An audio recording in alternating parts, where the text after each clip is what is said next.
Buenas noches, bienvenidos a Punto de Vista, el programa de entrevistas de 8 Televisión Cádiz, aquí en este jueves del mes de diciembre, en el que hemos querido analizar, estudiar las perspectivas de presente y de futuro de la provincia de Cádiz con un personaje relevante en la vida sindical y en la vida económica, por supuesto, de la provincia de Cádiz, como es el secretario provincial del sindicato UGT, Francisco Andreu. Francisco Andreu, muchas gracias por aceptar esta invitación en un jueves de diciembre como este. Nada, siempre gracias a vosotros, es un placer estar aquí y no creo yo que sea tampoco tan relevante como dicen. Sí, ¿no? hombre, pero desde luego es un agente social pues muy importante, UGT, y quería preguntarle a su secretario provincial, que es el que lidera la organización en la provincia, ¿cómo ve la provincia de Cádiz, la actualidad de la provincia de Cádiz ahora mismo? Hombre, en diciembre tenemos que ser siempre positivos. Nosotros tenemos ya el San Benito de que parece que todo lo vemos negro, que cuando unos ven brotes verdes, nosotros no los vemos tan verdes, ¿no? Pero bueno, nuestra provincia, la verdad que yo creo que no está en la situación donde debería, no con las potencialidades que tiene nuestra provincia. No es lógico ni justo que esté en las cifras de desempleo y de precariedad que tiene actualmente, liderando las listas de más desempleados en toda España. Y la verdad que no debería de estar y todos deberíamos de trabajar por poner a Cádiz donde se merece, ¿no? De las condiciones laborales, más adelante entraremos en la cifra de empleo, de las condiciones laborales, ¿qué situación ocupa Cádiz en comparación con otras provincias andaluzas? ¿Es tan precario el trabajo aquí o hay otras provincias que están en una situación peor, no en cuanto a número de desempleados, pero sí en cuanto a condiciones laborales? Hombre, la crisis ha llevado por delante los derechos de los trabajadores con carácter general en muchísimos sectores y, por desgracia, en todas las provincias, incluso ya también a nivel de empleados públicos, ¿no? Cádiz es cierto que tiene una cifra de desempleo por encima del resto de provincias. Tal es así que la Unión Europea ha puesto el foco en nuestra provincia y bueno, han decidido hacer unas inversiones territoriales integradas, la famosa ITI, específica. Somos la única provincia que tiene como provincia, esa financiación europea destinada pues para sacar a Cádiz de la situación de desventaja de partida que tiene con respecto al resto de provincias de las demás. Pero es cierto que los derechos laborales, por desgracia, desde el año 2008 hasta la fecha, han sido pisoteados, se han modificado las leyes para que se puedan hacer de manera legal y la precariedad es muchísimo mayor que la que había entonces, a pesar de que algunos digan que se han recuperado los niveles de empleo, muchísimo menos la calidad del empleo que había. Y los niveles de empleo donde antes había un trabajador con una jornada de 8 horas, hoy hay 2, 3 trabajadores con jornadas de 2 horas diarias o incluso menos, ¿no? Eso le iba a preguntar, porque no paran de repetir las instituciones que se está saliendo de la crisis. Para los sindicatos se está saliendo de la crisis y lo que es más importante, ¿qué se ha aprendido de la crisis o qué ven ustedes que el sector empresarial ha aprendido de la crisis? Bueno, yo creo que hemos aprendido poco. Yo creo que sí, la gran lección que nos ha dado la crisis es que no podemos poner todos los huevos en el mismo cesto, no se puede apostar ni decirle a la población que apueste por la construcción como se hizo. Había compañeros, yo tenía compañeros que dejaban puestos de trabajo fijos en comercios, en hostelería para irse a trabajar a la construcción, porque allí era donde estaba el futuro, donde estaba el dinero, y eso ha sido un error. Gente que ha dejado los estudios para volcarse en la construcción porque se ganaba mucho dinero y porque además las circunstancias laborales pues te permitían que un viernes tú dieras de mano y luego jornada intensiva, a pesar de que es un trabajo duro, pero los salarios, evidentemente eso no era el futuro y además no era sostenible, ¿no? Yo creo que esa es la gran lección que hemos aprendido. Nosotros como trabajadores pues somos conscientes, lo advertimos al principio, lo hemos advertido durante la crisis y lo seguimos diciendo. Hemos sido los que hemos pagado los platos rotos de algo que no hemos hecho. No somos responsables de esta crisis, no son los trabajadores los que vivieron por encima de sus posibilidades. no son los trabajadores los que fomentaron la burbuja inmobiliaria, por mucho que se diga, fueron otros, fueron los grandes bancos, y luego sí que hemos sido los grandes pagadores, ¿no? En esta crisis lo que se ha aumentado de una manera bestial, y son datos objetivos, es la brecha entre ricos y pobres. Hay muchísimos más ricos, de en torno a un 25% más ricos en nuestro país, mientras que hay muchísimos más pobres. Es decir, la clase media es la que se ha destruido de una manera bestial, ¿no? ¿Han notado ustedes que precisamente por la crisis, quizá no uno de los aprendizajes, pero sí una de las características que ha obligado la crisis a los trabajadores, se ha instalado el miedo a denunciar condiciones laborales leoninas? Bueno, es así, la necesidad manda, ¿no? Si yo necesito imperiosamente para poder subsistir y mantener a mi familia de un puesto de trabajo, me pienso muy mucho exigir mis derechos laborales, porque entre otras cosas te lo dicen claramente, dice, oye, que detrás hay 50 dispuestos a hacerlo hasta por menos. Entonces la necesidad manda, y eso se ha visto también reflejado en las cifras de accidentes laborales y en las cifras de precariedad. Lo triste de todo es que muchísima de esa precariedad se ha hecho de manera legal. Hay mucha que es ilegal, que siempre habrá, picaresca en todos sitios, pero hay muchísima que se ha hecho de manera legal, ¿no? Se han permitido determinadas reformas laborales o cuestiones de la reforma laboral, han permitido que los empresarios de manera legal rebajen las condiciones salariales y de derechos laborales de una manera brutal, ¿no?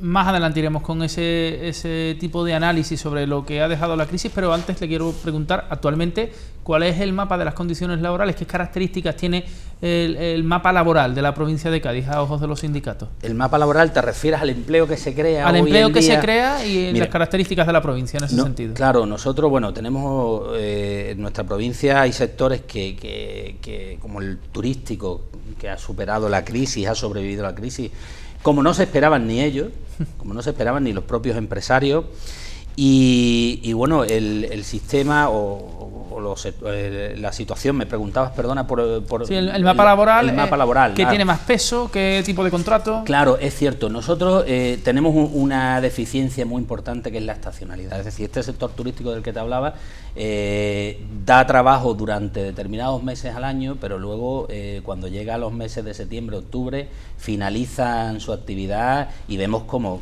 sistemáticamente, año tras año, crecen las cifras de desempleo en esos meses, y bueno, y luego cuando llega otra vez el buen tiempo, pues se vuelve a reducir la tasa de paro.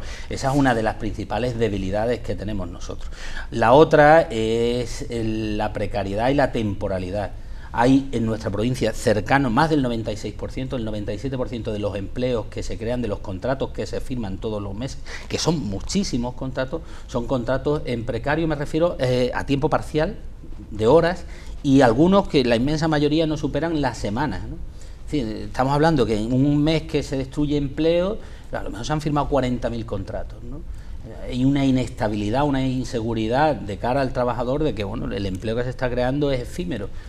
Aunque la realidad es otra muy distinta. Las empresas no necesitan tanto empleo eventual. El problema es que rotan muchísimo y prefieren tener 2, 3, 4 trabajadores a tiempo parcial que tener un trabajador a tiempo pleno, que luego pues bueno, puede exigir más sus derechos que no alguien que trabaja pocas horas, ¿no? ¿Cuáles son los sectores? Nos comentaba que el turístico era uno que lo había superado muy bien. ¿Cuáles son los sectores que han superado mejor la crisis y los que, sin embargo, han visto más mermada su capacidad con esta crisis? Hombre, el turístico indiscutiblemente ha superado la crisis, la ha llevado. De hecho, te digo lo de que no se esperaban tan bien. ¿Por qué? Porque al principio de la crisis nos llamaban las empresas haciendo unos ajustes brutales, no llamaban en plena temporada a trabajadores eventuales, redujeron las temporadas de fijo discontinuo, y luego las cifras al final de año no eran tan malas. Se han ido mejorando las condiciones año tras año y estamos actualmente en cifras récord, ¿no? Vamos a batir con toda seguridad el récord de visitantes de turistas en nuestra provincia y en España, pero ya no solamente eso, sino también el dinero que cada turista se deja en nuestra provincia, ¿no? Entonces son cifras que luego a la realidad es que no repercuten tan directamente esos beneficios en lo que son los trabajadores y en las condiciones laborales. laborales, ¿no? Luego, mal la crisis lo han llevado muchísimos sectores. A mí me tocó cerrar muchísimos concesionarios de automóviles. El sector de automoción fue golpeado. ¿Por qué? Porque en el momento que se contrajo la economía, el simple miedo a lo que va a ocurrir hacía que nadie se embarcara en un coche nuevo, ¿no? Se tiraba con el coche que tenía, pero es que lo han visto desde los funcionarios, desde aquella fatídica decisión de bajarle el salario a los funcionarios, que luego vino de bajar la paga extraordinaria. Eso se trasladó directamente a los sectores privados, a la hostelería, a todo, porque si lo hacía el gobierno, incumplir algo que tenía pactado, era abrir la caja de Pandora, lo podía hacer cualquier empresario. Y ocurrió, aquí ocurrió, es decir, en plena crisis, con un convenio de hostelería vigente, con una cláusula de revisión que tenía que hacer efectiva una subida, una revisión salarial del 0,9% a todos los trabajadores de la hostelería de la provincia, llegaron los empresarios y dijeron, no, nosotros no cumplimos el convenio. Pero bueno, pues si está firmado, bueno, es que si el gobierno no cumple lo que tiene firmado, yo porque lo tengo que cumplir.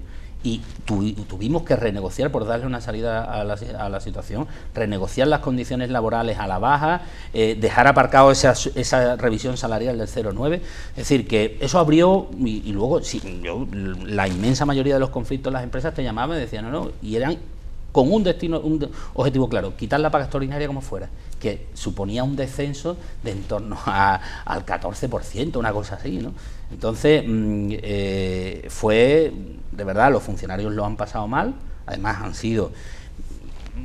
se han puesto en el punto de mira por parte de la clase política como unos privilegiados, como que los profesores y todo el resto de funcionarios son unos flojos, que no era posible, que estaban todo el día tomando café, para acto seguido castigarlos con bajadas salariales, en lugar de ponerlos en valor porque hacen un trabajo encomiable y algunas veces, vamos, hay que quitarse el sombrero con ellos, con la sanidad, con los bomberos, y han sido maltratados por la crisis, ¿no? Pero eso se ha extrapolado al resto de sectores y sectores, hombre, la construcción, evidentemente la construcción ha caído de una manera bestial, ¿no? Ahora se está otra vez retomando el tema con la rehabilitación de las viviendas y haciéndose de una manera más sostenible. No era viable lo que había, no era lógico ni sensato que en España se consumiera un tercio del hormigón que se gastaba en toda la Unión Europea, lo hacía solamente en el territorio español. Y bueno, eso fue la política de liberalización del suelo del gobierno de Aznar la que propició ese desmadre que al final hemos pagado todos con nuestro dinero, a pesar que se decía que no íbamos a pagar nada del rescate de la banca. Ya está cuantificado cuánto nos han tocado el bolsillo a cada español y no se sabe cuándo termine todo, cuánto nos habrá costado. Pero la realidad es que en derechos no estamos ni de lejos en la misma situación que estábamos en 2007, en 2008, después de las distintas reformas laborales. Y esos derechos no se van a recuperar fácilmente, porque no nos los regalaron en su momento, hubo que pelearlo, hubo que hacerlo en algunos casos con sangre, sudor y lágrimas, y muertos también, y eso no te lo regalan de un día para otro. Estamos intentándolo, estamos diciendo, oiga, hay que recuperar las condiciones laborales. Es cierto que bueno, sí que ha habido empresas que han sido sensatas, que se sentaron con nosotros a tomar medidas coyunturales. Es decir, hay un problema de que no tengo actividad, bueno, vamos a ver cómo, manteniendo la plantilla, pues nos ajustamos y nos apretamos el cinturón. Pero esas medidas de rebaja salarial, de quitar la paga extraordinaria, eran medidas definitivas, irreversibles, y no te quitan una paga en un año y te la dan a los 2 años, porque los funcionarios es cierto que bueno, pues que se ha empezado a recuperar y están en fase de recuperar esa paga extraordinaria, ¿no? Dice que se han perdido muchos derechos laborales, que el objetivo es volver a recuperarlos. Ese trabajo se hace poco a poco por parte de los sindicatos. Ahora que se está saliendo de la crisis, que eso dicen las instituciones, se han firmado este año 2 importantes convenios colectivos. Le pregunto por uno, el de la hostelería, que trabaja muchísimas personas de la provincia de Cádiz en hostelería. ¿Qué se ha logrado con el convenio y qué se ha tenido que dejar en el tintero también en esa negociación? Bueno, pues el convenio de hostelería lo conozco bien, lo he negociado en muchos años Y bueno, lo primero que se ha tenido que dejar en el tintero es ese 0,9 que yo te decía, que se aparcó para el final de la vigencia del convenio, que los empresarios decidieron que ese 0,9 había que meterlo en la nueva negociación, cuando era cumplir un convenio que ya había y además era lo pactado, ¿no? Se ha firmado y, hombre, una vez que firmamos un convenio, pues nosotros no debemos tampoco de criticar lo que firmamos, pero sí tenemos que hacer cierta autocrítica y compararnos pues con otros o con otras provincias, ¿no?, en las que yo creo que han sabido de manera responsable tomar otro camino, ¿no? Nosotros aquí se ha firmado un convenio, es verdad, tiene subidas salariales del 1,25 este año, el 1,50 el año que viene y el 1,75.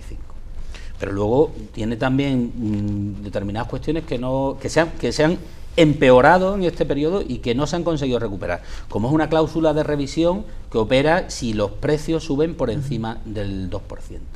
Antes, si a mí me suben el 1,25 y los precios al final de año han quedado en el 2, a mí me suben con carácter retroactivo, o me subían con carácter retroactivo, ese 0,75 de diferencia.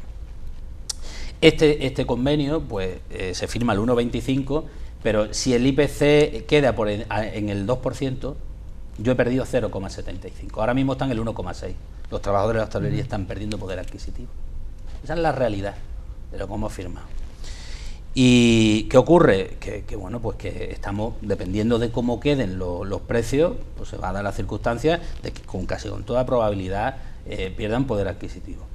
Se ha dado estabilidad durante 3 años al sector, pero a mí me hubiese gustado que aquí los empresarios hubiesen sido sensatos a la hora de sentarse con los trabajadores, de repartir también los beneficios y firmar un acuerdo, como se ha firmado en Baleares, en el que hay una subida de un 17% de aquí a 2020. Un 17%. Claro, eso estamos hablando que es cambiar la situación de los trabajadores de una manera sensata, en una serie de años, de forma paulatina, pero con garantías de que va a cambiar las condiciones laborales. Nosotros lo que estamos haciendo al final es medio subsistir. Y ojo, y repito, en una provincia en la que los datos objetivos del sector, bueno, pues no dan para que estemos así. Tenemos un convenio por debajo del de Málaga, damos la circunstancia de que hay trabajadores que están trabajando en la hostelería en Cádiz y a 30 kilómetros en Manilva, o claro, un poquito más para allá, te ganan 4 y 5.000 euros más al año, ¿no? Y unas discriminaciones, y ojo, y no tenemos tampoco de los peores convenios, ¿no? Pero en comparación con Andalucía, el convenio de hostelería aquí debería de haber avanzado mucho más de lo que lo ha hecho. Y ojo, digo, no es un mal convenio, se ha firmado un salario mínimo por encima de 1.000 euros, que en mi opinión no es mi opinión, es la de mi organización, la Unión General de Trabajadores. Estamos inmersos en una campaña, en la de Ponte a 1.000, en la que queremos algo que estaba antes de la crisis, como diciendo, los pobrecitos son los 1.000euristas, pues estamos diciendo, oiga, los salarios no ha podido ser por la vía del salario mínimo interprofesional, no ha podido ser, se ha firmado a otro ritmo esa subida, pero lo queremos hacer a través de la vía de la negociación colectiva, y que todos los convenios colectivos que se firmen, antes de empezar a hablar de si subimos un 1 o un 2%, lo primero sea poner un salario mínimo de 1.000 euros. 1.000 euros como el techo por abajo para tener cierta dignidad en tu vida, poder cubrir las necesidades básicas y poder pagar cuestiones como el recibo de la luz, ¿no?, que ha subido lo indecible y lo indecente durante estos años de crisis.